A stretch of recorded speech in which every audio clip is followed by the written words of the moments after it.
Hello, hello guys. Magluto na po ko.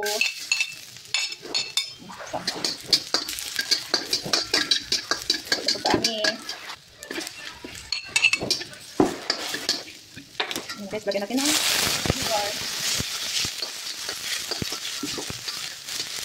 At toyo.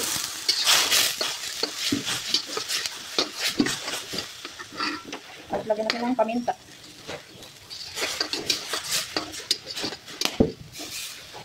Lagyan natin ng daon laurel guys. At ito guys, ano na yan guys, malambot. Pinalambot ko muna siya. Ayan. Pag halo-halo ko na yan silang lahat. At saka itong eggplant guys.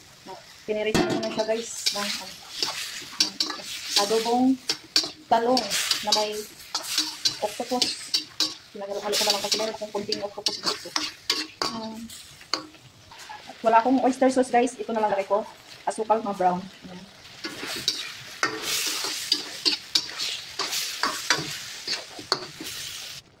Ayan guys, luto na yun siya guys. Sarap guys, sarap-sarap. Lagyan natin ng sili pala. Nakalimutan ko yung sili. Sarap yun, may anghang ng kamay. Puting anghang. Ayan. Sarap, adobong talong na may sipag kubita or octopus. Sarap guys. Yummy. Lagyan natin ng sibuyas, dahon or spring onions. Ayan. Uy, talaga. Talaga sa adobong talong. Guys, thank you for watching guys.